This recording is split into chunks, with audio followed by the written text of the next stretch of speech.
Hello friends, welcome to చందమామ కథలు by RK. ఇప్పుడు చెప్పబోయే 4 కథలలో మొదటి కథ కొంటె దయ్యాలు. వీరవరం గ్రామంలో ముత్యాలయ్య అనే సామాన్లు మోసి జీవించే కూలివాడకుడు ఉండేవాడు. వాడికి భార్య, 4 కొడుకులు. చంద్రముఖి నది ఒడ్డున వచ్చేపోయే ప్రయాణికుల సామాన్లు చేరవేస్తూ ప్రతిరోజు అవసరాన్ని మించే సంపాదిస్తున్నాడు. ఈ విధంగా వాడు భార్యాబిడ్డలకు ఏ లోటు లేకుండా పోషిస్తూ సంపాదనలో కొంత వెనకేస్తున్నాడు కూడాను. అయితే ముత్యాలయ్యకు హఠాత్తుగా ఆ సంపాదన మీద విసుగు పుట్టి తనకి ఎలాగైనా నడమంత్రపు సిరి లభిస్తే దానితో సుఖంగా జీవించవచ్చును అన్న ఆలోచన కలిగింది. వీరవరానికి దక్షిణాన ఉన్న చింతలపూడి అడవులలో దెయ్యాలు ఉన్నట్టు ముత్యాలయ్య చాలామంది అనుభవాల ద్వారా విని ఉన్నాడు. వాటిని మంచి చేసుకుని వాటి సాయంతో కోటీశ్వరుడైపోవాలన్న నిశ్చయానికి వచ్చాడు. ఒకనాడు వాడు తెల్లవారుజామున లేచి చింతలపూడి అడవులకి బయలుదేరాడు. అడవిలో కొంత దూరం నడిచాక వాడికి ఒక ఊడల మర్రి కనిపించింది. దెయ్యం ఒకటి ఆ ఊడలను పట్టుకుని ఊగుతున్నట్టుగా వాడు గుర్తించాడు. ముత్యాలయ్య ధైర్యంగా చెట్టు కిందకి పోయి ఆ దెయ్యాన్ని చూడనట్టుగా నటిస్తూ ఒకచోట కూర్చొని బిగ్గరగా ఏడవటం ప్రారంభించాడు. కొద్దిసేపు గడవగానే ఆ దెయ్యం ఊడలను వదిలిపెట్టి వాడి ముందుకు దూకి వాడి భుజం తట్టి, నీకు వచ్చిపడ్డ కష్టం ఏమిటి, త్వరగా చెప్పు, నాకు తోచిన సాయం చేస్తాను అన్నది. ముత్యాలయ్య మరింత బిగ్గరగా ఏడుస్తూ, నాది గంపెడి సంసారం, చేతిలో చిల్లి గవ్వలేదు, పెళ్ళాం పిల్లలు ఆకలితో అలమటించిపోతున్నారు అన్నాడు. అలాగా పాపం, ఇంకేం బాధపడకు అంటూ దెయ్యం గాలిలో చేయి తిప్పి ఒక బంగారు పాత్ర, దాని నిండా బంగారు నాణాలు సృష్టించి ముత్యాలయ్యకు ఇస్తూ, ఇవి పట్టుకుని తిన్నగా ఇలా తూర్పు దిక్కుగా వెళ్ళు. మళ్ళీ ఏనాడైనా అవసరం కలిగితే మొహమాట పడక ఈ ఊళ్ళ మరి దగ్గరకు రా అని చెప్పింది. ముత్యాలయ్య సంతోషంగా దెయ్యం ఇచ్చిన పాత్రతో బయలుదేరి కొంత దూరం వెళ్ళేసరికి 2 దెయ్యాలు ఎదురుపడి వాడి చేతుల్లోని బంగారు పాత్ర, అందులో ఉన్న బంగారు నాణ్యాలను చూసి, అయ్యో, ఎవరైనా సుఖపడుతూ ఉంటే మేము చూడలేం, ఈ డబ్బుతో ఇక నుంచి నువ్వు కష్టాలు మర్చి సుఖపడిపోతావు, ఆలస్యం చేస్తే ప్రమాదం అంటూ వికృతంగా నవ్వాయి. అంతే, ఆ మరుక్షణం ముత్యాలయ్య చేతిలోని బంగారు పాత్ర మట్టి పాత్రగా మారిపోయి అందులో ఉన్న నాణ్యాలన్నీ చిల్లపెంకులుగా మారిపోయాయి. ముత్యాలయ్య జరిగింది చూసి కోపంగా ఆ పాత్రను నేలకేసి కొట్టాడు. దెయ్యాలు 2 కొంచెంసేపు వాడి చుట్టూ గెంతుతూ నవ్వి మాయమయ్యాయి. వాడు పుట్టేడు దిగులుతో ఇంటికి చేరి మర్నాడు కూలికి కూడా పోకుండా చింతలపూడి అడవులకేసి బయలుదేరాడు. వాడు ఊడల మరిని సమీపిస్తూ ఉండగా వాడికి మేలు చేసిన దెయ్యం ఊడల మీద హాయిగా ఉయ్యాలు ఊగుతూ కనిపించింది. ముత్యాలయ్య దెయ్యానికి జరిగిందంతా చెప్పాడు. దెయ్యం అంతా విని, నువ్వేమీ దిగులు పడకు, ఎవరైనా కష్టాలలో ఉంటే నేను చూడలేను, అలాంటి వాళ్లకు సాయపడటమే నాకు తృప్తి అంటూ మళ్ళీ బంగారు పాత్రను నాణాలను సృష్టించి ముత్యాలయ్యకి ఇచ్చి, ఈసారి నువ్వు ఇలా దక్షిణ దిక్కుగా పో అని చెప్పింది. వాడు దెయ్యం చెప్పినట్టు దక్షిణ దిక్కుగా ప్రయాణమయ్యాడు. అయితే కొంత దూరం వెళ్ళేసరికి ఇతరుల సుఖం చూడలేని దెయ్యాలు 2 వాడికి మళ్ళీ ఎదుటపడి, ఓహో ఓహో, నీ అదృష్టం పండినట్టున్నదే, ఎంత చక్కని గుడ్లగోబా అన్నవి నవ్వుతూ. ఆ వెంటనే ముత్యాలయ్య చేతిలోని బంగారు పాత్ర మాయమై దాని స్థానంలో ఒక పెద్ద గుడ్లగూబ ఉన్నది. దాన్ని చూస్తూనే వాడి ఒళ్ళు జలధరించి దూరంగా విసిరివేశాడు. దెయ్యాలు 2 మాయమయ్యాయి. ముత్యాలయ్య ఇంటికి వచ్చి ఆ మర్నాడు కూడా వాడు కూలి పనికి పోకుండా ఈసారి తనకు పట్టబోయే అదృష్టాన్ని జాగ్రత్తగా కాపాడుకోవాలి అనుకుంటూ ఊడళ్ళ మరి దగ్గరకు వెళ్ళాడు. అక్కడ దెయ్యం కనిపించగానే వాడు దానికి జరిగిందంతా మళ్ళీ చెప్పాడు. దెయ్యం వాడి మీద ఎంతో జాలిపడుతూ, నీలాంటి వాళ్ళకి సాయపడటమే కదా నా పని అని బంగారు పాత్రను నాణాలను ఇచ్చి, ఈసారి ఈశాన్య దిక్కుగా వెళ్ళు అని చెప్పింది. ముత్యాలయ్య దెయ్యం కేసి కోపంగా చూస్తూ, ప్రతిసారి నువ్వు చెప్పిన దిక్కుగా వెళ్తూ ఉంటే నాకు నష్టం కలుగుతున్నది, అందువల్ల వచ్చిన దారినే ఇంటికి పోతాను అన్నాడు. దెయ్యం ఆ మాటలకు కళ్ళేరా చేసి, కష్టాలలో ఉన్న వాళ్ళకి సాయం చేయడం నా పని, అలాగే నీకు కనిపించిన నా స్నేహితులిద్దరికీ నా నుంచి సాయం పొందిన వాళ్ళని ఏడిపించడం సరదా. ఇప్పుడు నువ్వు నేను చెప్పిన దిక్కుగా కాకుండా వేరే దిక్కుగా వెళ్తే వాళ్ళు నీకోసం చూసి చూసి నిరాశ చెంది బాధపడతారు. వాళ్ళు బాధపడడం నేను చూడలేను, మేము ముగ్గురం ప్రాణ స్నేహితులం, నువ్వు ఈశాన్యం దిక్కుగా వెళ్ళకపోతే వాళ్ళనే ఇక్కడే పిలుస్తాను అంటూ వికృతంగా కేకపెట్టి మాయమైంది. అదే క్షణంలో కొంటె దెయ్యాలు రెండు అక్కడ ప్రత్యక్షమై ముత్యాలయ్య చేతిలోని బంగారు పాత్రను నాణ్యాలను బూడిదగా మార్చి కేరింతలు కొడుతూ ఊడళ్ళ మరి మీదకి ఎగిరిపోయినాయి. ఇది చూస్తూనే ముత్యాలయ్యకు దెయ్యాల నాటకం బాగా అర్థమైంది. వాటిల్లో ఒక దెయ్యం తనకు బంగారం ఇస్తున్నట్టుగా నటిస్తూ ఉంటే మిగిలిన రెండు దాన్ని మాయం చేసి తను ఆట పట్టిస్తూ వినోదిస్తున్నవన్నమాట. ఆ సమయంలో వాడికి దురాశ దుఃఖానికి చేటు అన్న పెద్దల మాట గుర్తుకొచ్చింది. ఇప్పటికే తను 3 రోజుల కూలీ డబ్బులు పోగొట్టుకోవటమే కాక ఎంతో శారీరక శ్రమకు గురయ్యాడు. ఆ తర్వాత ముత్యాల ఎన్నడూ దురాశలకు పోక తనకు దొరికిన కూలీ పనులు చేసుకుంటూ తృప్తిగా బతకసాగాడు. కథ సమాప్తం. రెండవ కథ అత్త కోడలు. ఒక ఊర్లో ఒక పెద్దమ్మ. ఆ పెద్దమ్మకి ఒక కొడుకు. పెద్దమ్మ కొడుక్కి పెళ్ళీడు వచ్చింది. పెద్దమ్మ తన కొడుక్కి మంచి అందమైన పిల్లను చూసి పెళ్లి చేసింది. పెద్దమ్మ కోడలు కొద్ది రోజుల్లో ఈడేది కాపురానికి వచ్చింది. అత్తలేని కోడలు తుమ్మరాలు అని సామెత. అందుచేత పెద్దమ్మ కోడలు తన అత్తగారు పోతే తాను మొగుడు హాయిగా ఉండొచ్చు కదా అని, తనను అంత మంచిది అనుకుంటారు కదా అని అనుకున్నది. అందుకని ఆమె ఒకనాడు పెద్దమ్మతో, అత్త అత్త, నేను కాపురానికి వచ్చాను కదా, ఇంటి పనులన్నీ నేనే చేసుకుంటాను కదా, నువ్వు చచ్చిపో అత్త అన్నది. ఒసే ఒసే, అలాగే చచ్చిపోతాను కానీ నాకు ఒక్క ముచ్చట తీరలేదే, నీ కడుపున ఓ నలుసు పుడితే చూసి మరీ పోతానే అన్నది పెద్దమ్మ. ఇంతే కదా అనుకుని పెద్దమ్మ కోడలు సంతోషించింది. కొద్ది కాలానికే పెద్దమ్మ కోడలు కడుపుతో ఉండి ఒక కొడుకును కన్నది. పెద్దమ్మ మనవనైతే ఎంతో సంతోషించింది. అత్త అత్త, మనవణ్ణి కళ్ళ చూసావు కదా, ఇక చచ్చిపో అత్త అన్నది పెద్దమ్మ కోడలు. కాస్త ఓపిక పట్టవే, మనవడి అచ్చట్లు ముచ్చట్లు చూసుకుని పోతాలే, వాడి పుట్టు వెంట్రుకలు తీసి అక్షరాభ్యాసం అయ్యేదాకా ఉండి మరీ పోతా అన్నది పెద్దమ్మ. 5 ఏళ్ళు గడిచాయి. పెద్దమ్మ మనవడికి అక్షరాభ్యాసం చేశారు. అత్త అత్త, ఇంక నువ్వు చచ్చిపో అత్త అన్నది పెద్దమ్మ కోడలు. మనవడికి కాస్త జంచెప్పో పడనీవే పోతాను అన్నది పెద్దమ్మ. కొంతకాలానికి పెద్దమ్మ మనవడికి ఉపనయనం చేశారు. ఇక నువ్వు చచ్చిపో అత్త అన్నది పెద్దమ్మ కోడలు. ఏమైందో అయింది, మనవడి పెళ్లి కూడా కళ్ళారా చూసి మరీ పోతానే అన్నది పెద్దమ్మ. పెద్దమ్మ మనవడికి పెళ్ళీడు వచ్చింది. మంచి సంబంధం చూసి పెళ్లి చేశారు. మనవడి పెళ్లి కూడా చూసావు కదా, ఇంక నువ్వు చచ్చిపోతా అన్నది పెద్దమ్మ కోడలు. మరేం లేదు కానీ మనవడు వాడి భార్య చిలకా కోరికలల్లే కాపురం చేస్తుంటే చూసి మరీ పోదామన్నదే అన్నది పెద్దమ్మ. మనవడి భార్య కాపురానికి వచ్చింది. పెద్దమ్మ కోడలు కూడా అత్తగారయింది. పెద్దమ్మ తన కోడలతో, ఏమే, నా కోరికలన్నీ తీరాయి, ఇక చచ్చిపోదామనుకుంటున్నాను. మరి నీ కోడలు కూడా కాపురానికి వచ్చిందిగా, నువ్వు మాత్రం దీనికి, ఇద్దరం కలిసే చద్దాం పట్టు అన్నది. పెద్దమ్మ కోడలు గుండె గుబేలు అన్నది. పెద్ద చిక్కే వచ్చిందే అనుకుని ఆమె ఇప్పుడు బయటపడడం ఎలాగా అని ఆలోచించి ఆమె పెద్దమ్మతో, మీరు చచ్చిపోతానంటే నాకేదో లాగుందత్తయ్యా, మీరు చచ్చిపోవద్దు, మీకేం తక్కువ, ఇంటి పనులన్నీ నా కోడలు చూసుకుంటుందిగా, మీ పనులని నేను చూస్తాను, మీకేం తక్కువైంది, మీరు ఎందుకు చచ్చిపోవాలి అన్నది. కోడలి మార్పుకు పెద్దమ్మ నవ్వుకుని కోడలి చేత సమస్తమైన ఉపచారాలు చేయించుకుంటూ హాయిగా ఉన్నది. కథ సమాప్తం. మూడవ కథ కొత్త అల్లుడి బాధ్యత. ఈ కథను రాసిన వారు శ్రీమతి వసుంధర గారు. రంగరాజుది పెద్ద కుటుంబం, 10 మంది పిల్లలు. పెద్దవాళ్ళు 6 ఆడపిల్లలే. అయితే రంగరాజు 100 ఎకరాల మాగాణి భూమి గల సంపన్నుడు. అందుచేత అతని కుటుంబానికి వైభోగంగా సాగిపోతున్నది. పెద్ద కూతురికి పెళ్లి చేశాక రంగరాజు దీర్ఘవ్యాధితో మంచాన పడ్డాడు. అందుచేత ఆయన తన పెద్దల్లుడిని తన ఇంటనే ఉండి ఇంటి బాధ్యత వహించమని కోరాడు. పెద్దల్లుడు రాజయ్య పెద్ద దివాడానికి పెత్తనం దొరికింది కదా అని ఒప్పుకున్నాడు. అతను మంచి వ్యవహార దక్షత కలవాడు అనటానికి సందేహం లేదు. మామగారి వ్యవహారాలు ఆకళింపు చేసుకోవటానికి అతనికి ఎంతో కాలం పట్టలేదు. రంగరాజు పొలాలను పశువులను చూసే నౌకర్లు 30 మంది దాకా ఉన్నారు.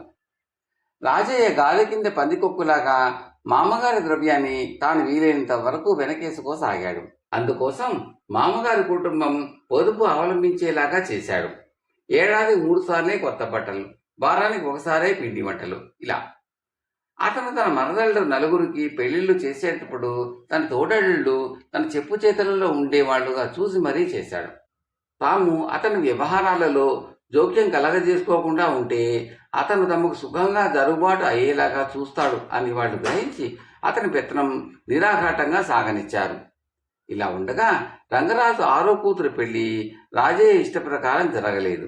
ఆ పిల్ల వీర్రాజు అనే యువకుడిని ప్రేమించింది. అతన్ని తప్ప మరెవరిని పెళ్ళాడనన్నది. దాంతో ఆ ఇద్దరికి పెళ్లి చేశారు. దానితో రాజయ్యకు చిక్కులు ఆరంభమయ్యాయి. వీర్రాజు వయసుకు చిన్నవాడైనా మంచి తెలివితేటలు గలవాడు. అతడు రాజయ్య ప్రతి చర్యను ఒక కంట కనిపెడుతూ ప్రతి చర్యకు ఎక్కదీసి ప్రశ్నించసాగాడు. ఇందువల్ల రాజయ్య పెత్తనానికి అడుగడుగున ప్రతిబంధకాలు ఏర్పడ్డాయి. ప్రమాదాన్ని గ్రహించి అతను తన మామగారితో, చూస్తున్నారు కదా, ఇటీవల మనకు డబ్బు ఇబ్బంది ఎక్కువగా ఉంటున్నది. కారణం మరేమీ లేదు, ఇంటా బయట కూడా క్రమశిక్షణ తగ్గిపోయింది. నేను ఇంటికి అల్లుండే కానీ ఆస్తికి వారసుడిని కాను కదా, అందుకని నా మాట ఎవరూ వినటం లేదు అన్నాడు. ఈ మాటకు రంగరాజు నొచ్చుకుని, అయితే ఏం చేయాలి అని అడిగాడు. మీకు నా మీద నమ్మకం ఉంటే మీ పెద్దబ్బాయికి కాస్త వ్యవహార జ్ఞానం అబ్బేదాకా ఆస్తిని కాపాడడానికి సర్వహక్కులు నాకు ఇచ్చినట్టు ప్రకటించండి అన్నాడు రాజయ్య.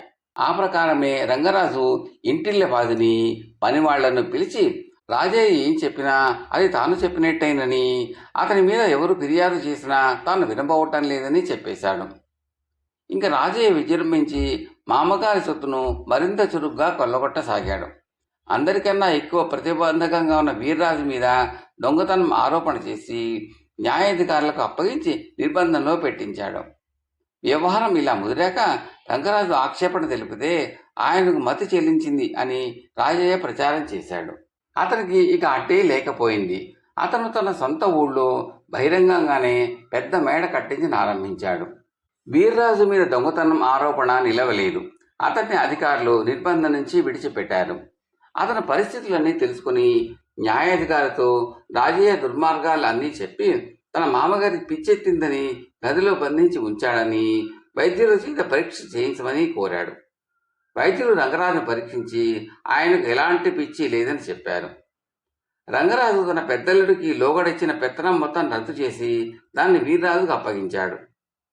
కొన్ని నెలలు గడిచాయి. రాజయ్య అసలు స్వరూపం బయట పెట్టడం తప్ప వీర్రాజు మరీ ఏమీ సాధించలేదు. పనివాళ్లలో చురుకు లేదు. రాజయ్య కొందరు పనివాళ్లను కూడగట్టుకునేటందుకు వారికి సోమరితనం మప్పాడు. దానివల్ల ఇతరులకు కూడా పనిలో శ్రద్ధ పోయింది.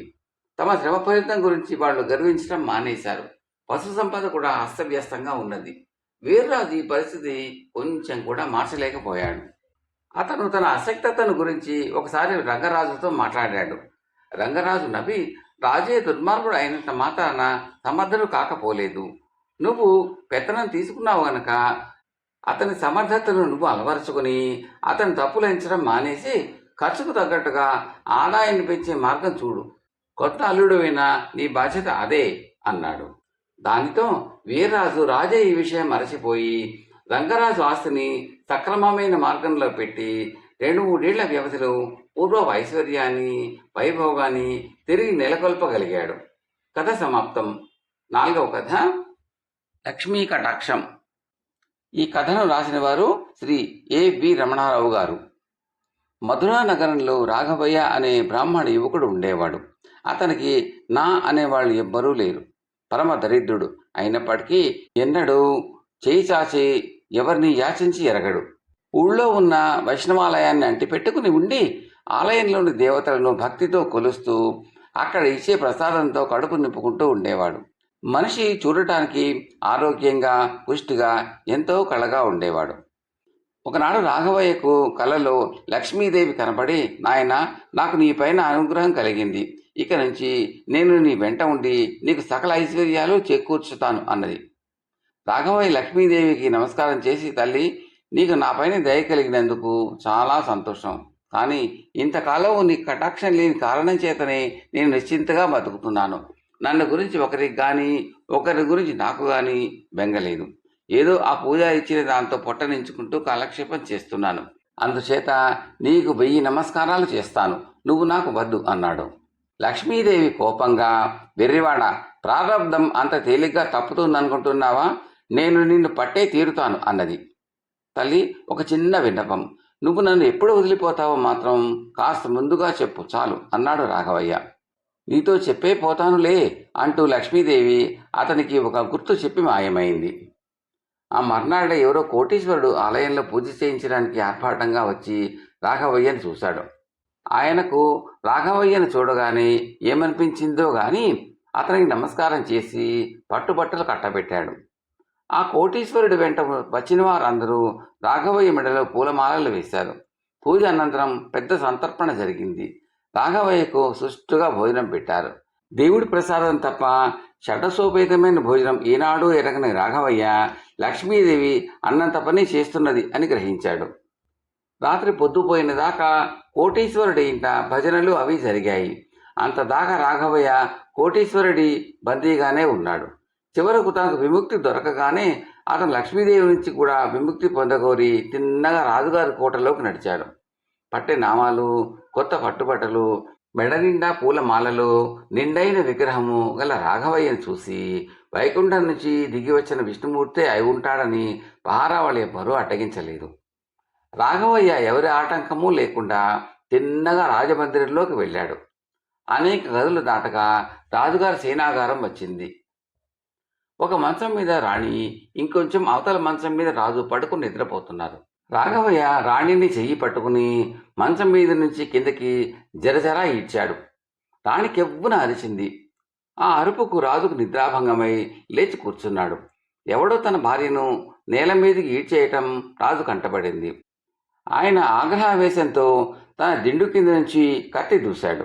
అంతలోని రాణిగారి మంచం పందిరి నుంచి బారెడు పొడుగు తాచుపమ్ము పక్క మీద నుంచి పడింది. రాజుగారి కత్తి దాన్ని నరకటానికి పనికి వచ్చింది. మా ప్రాణాలు కాపాడటానికి ఈ అర్ధరాత్రి అవతరించిన శ్రీ మహావిష్ణువులాగున్నారు, తమరెవరు అని రాజు భక్తితో రాఘవయ్యని అడిగాడు. నా పేరు రాఘవుడు అన్నాడు రాఘవయ్య. రాజుకు అతడిలో గురి కుదిరింది. రాసనగర్లోని అతడికి ఒక మేడ ఇచ్చి అందులో ఉండి తనను పావన చేయమని రాజు అతన్ని వేడుకున్నాడు. లక్ష్మీదేవిని ఓడించడానికి తనకు శక్తి చాలదని గ్రహించి రాఘవయ్య సరే అన్నాడు. రాఘవయ్యకు సిరి ఎత్తుకున్నది. రాజుగారి ఆదరణతో పాటు రాజ పరివారంలోని అందరి ఆదరణ అతనికి లభించింది.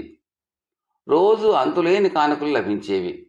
ఎవరో అతనికి చక్కని లక్ష్మీదేవి లాంటి పిల్లనిచ్చి పెళ్లి కూడా చేశారు. రాఘవయ్యకు 4 పిల్లలు కూడా కలిగారు. లక్ష్మీదేవి కోసం రాఘవయ్య ఒక పెద్ద ఇనప్పెట్టె ఏర్పాటు చేశాడు. లక్ష్మీదేవి అందులో మూలుగుతూ ఉండేది. ఇలా 12 ఏళ్లు గడిచాయి. ఒక లక్ష్మీవారం సాయంకాలం రాఘవయ్య భార్య మేడ మీద నుంచి మెట్లు దిగి వస్తూ, దీపాలు లేవు, ధూపాలు లేవు, అందరూ ఎక్కడ చచ్చారా అని కేక పెట్టింది. సరిగ్గా అదే లక్ష్మీదేవి చెప్పిన గుర్తు. రాఘవయ్య తన మనసులో లక్ష్మీదేవి దండం పెట్టుకుని, ఆహా వెళ్ళి వస్తామా తల్లి, వెళ్ళు అనుకుని తన భార్యతో, నన్నేమీ అడగకో, ఇన్నపెట్టెల్లో ఉన్నదంతా ఊడ్చేసుకుని చేసుకుని నువ్వు నీ పిల్లలు నీ పుట్టింటికి వెళ్ళిపోండి అని చెప్పి ఆ రాత్రి వాళ్ళను పంపేశాడు. రాజుగారు వేటకు వెళ్ళినప్పుడల్లా రాఘవయ్యను వెంట తీసుకుని వెళ్ళేవాడు. రాఘవయ్య తన భార్యను పిల్లలను పంపేసిన మర్నాడే రాజు వేటకు బయలుదేరుతూ రాఘవయ్యను కూడా తీసుకుని వెళ్ళాడు. ఆ రోజు వేట ఏమాత్రమూ సుఖంగా సాగలేదు. మధ్యాహ్నం అయ్యేసరికి రాజుగారు వేటగాళ్ళు బాగా అలసిపోయారు. ఎండవేళ రాజుగారు రాఘవయ్య తొడ మీద తలపెట్టుకుని ఒక చెట్టు నీడన నిద్రపోయాడు. వేటగాళ్ళు దూరంగా చెట్ల కింద సేద తీరారు.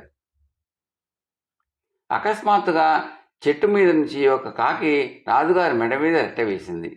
గాఢ నిద్రలో ఉండి రాజుగారు నిద్ర లేవలేదు. రాజుగారి తల కదిలించకుండా ఆ రెట్ట తీసే ఉపాయం తోచక రాఘవయ్య చాలాసేపు తికమకబడ్డాడు. ఇంతలో అతనికి రాజుగారి బొడ్డులో ఉన్న చిన్న బాకు కనిపించింది. రాఘవయ్య ఆ బాకును బొర నుంచి తీసి దానితో రాజుగారి మెడ మీద ఉన్న రెట్టను తీసేయబోయాడు.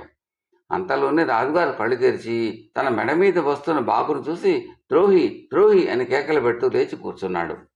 రాజభటులు పరిగెత్తుకుంటూ వచ్చారు. నా పంచన చేరి నా ప్రాణాలకే ఎసరు పెట్టిన ఈ ద్రోహిని బంధించండి అని రాజు తన భటులను ఆజ్ఞాపించాడు. రాఘవయ్యను పెడరెక్కలు విరిచికట్టి నగరానికి తీసుకుపోయారు. మర్నాడు విచారణ.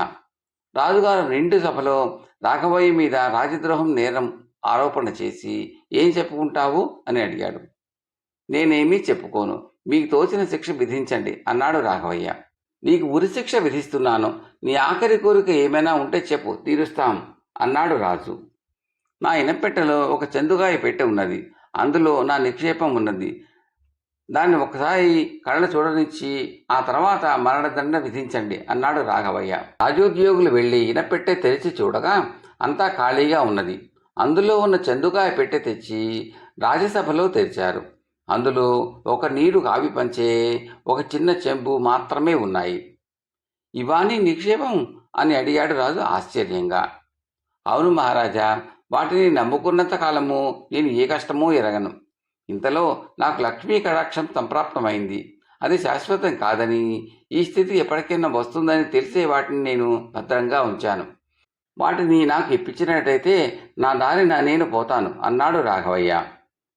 రాజు ఆశ్చర్యపడి రాఘవయ్యను పోనిచ్చాడు. కథ సమాప్తం.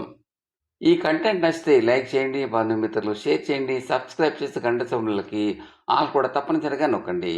ఇలా చేయడం వల్ల నేను పెట్టబోయే తదుపరి వీడియోలన్నీ కూడా మీరు చూసి ఆనందించవచ్చు. చాలామంది చూస్తున్నారు కానీ లైక్ చేయడము, కామెంట్లు పెట్టడం చేయటం లేదని దయచేసి చేయండి.